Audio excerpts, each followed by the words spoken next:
एक साल पहले कानपुर देहात की 20 साल की आकांक्षा, जिसे प्यार से माही कहते थे, फतेहपुर के रहने वाले 23 साल के सूरज कुमार उत्तम, जो प्रोफेशन से एक इलेक्ट्रीशियन था, इंस्टाग्राम पर मिली।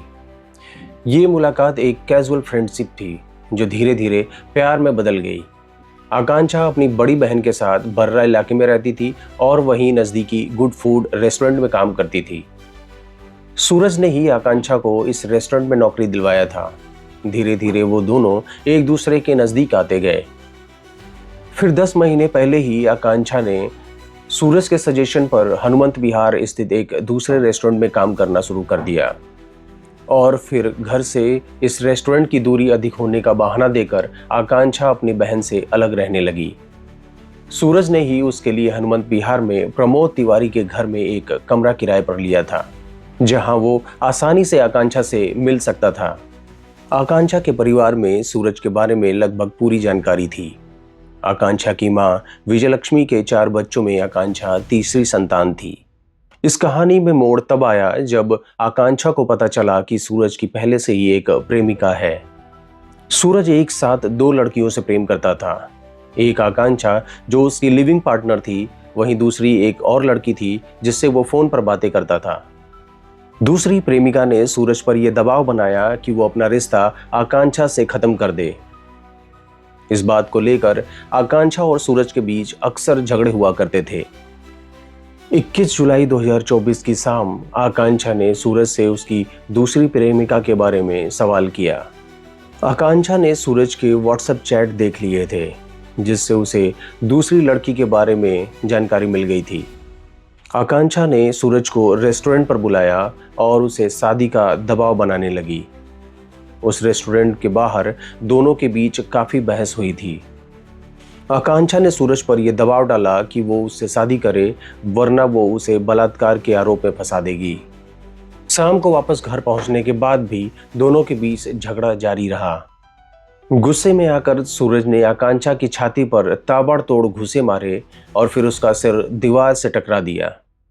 इन सब के बावजूद भी जब सूरज का गुस्सा ठंडा नहीं हुआ तो उसने आकांक्षा का गला दबाकर उसकी हत्या कर दी। मर्डर के तुरंत बाद सूरज ने अपने दोस्त आशीष को फोन किया और उससे मदद मांगी। आशीष, जो फतेहपुर का ही रहने वाला था, सूरज के फोन कॉल के बाद कानपुर पहुंचा और फिर दोनों ने उसके डेड बॉडी यानी आकांक्षा की डेड बॉडी को एक सूटकेस में भर दिया।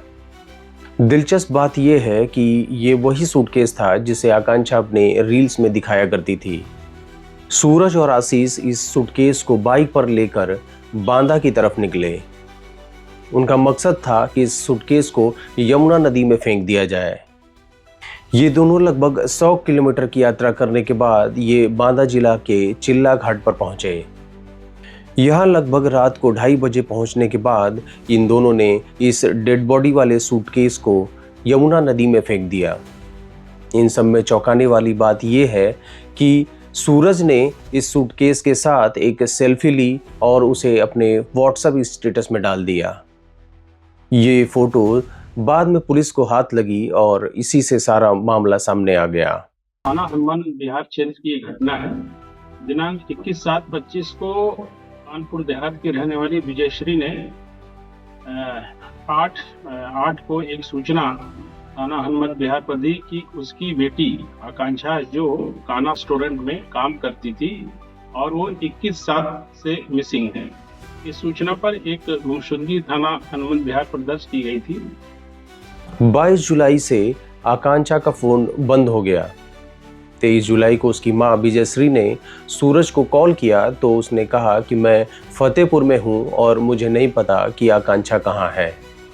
गुमराह करने के लिए सूरज ने आकांक्षा के फोन से लगभग 3 दिन तक उसके दोस्तों और परिवार वालों को ये मैसेज करता रहा कि आकांक्षा लखनऊ के किसी होटल में काम कर रही है।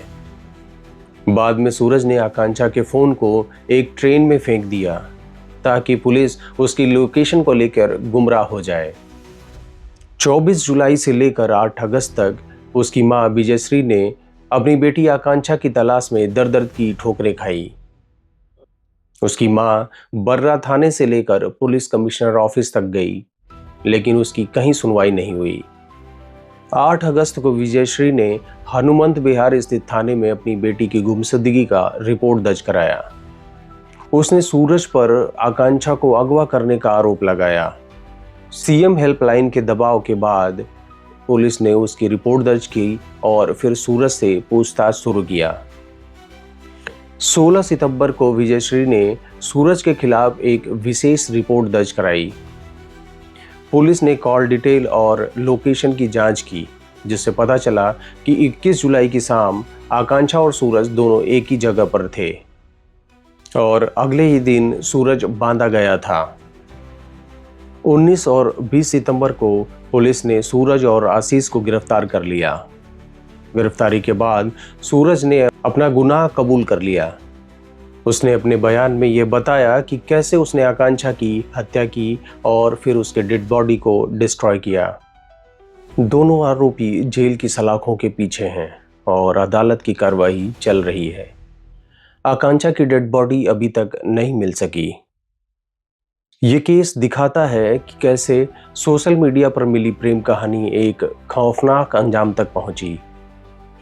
आकांक्षा का भरोसा तोड़कर सूरज ने न सिर्फ उसकी जान ली, बल्कि 2 महीने तक उसके परिवार वालों को गुमराह करता रहा। इस केस में पुलिस पर देर से कार्रवाई पर भी सवाल उठते हैं। With the heat under sunshine, pylons will meet while rain is falling like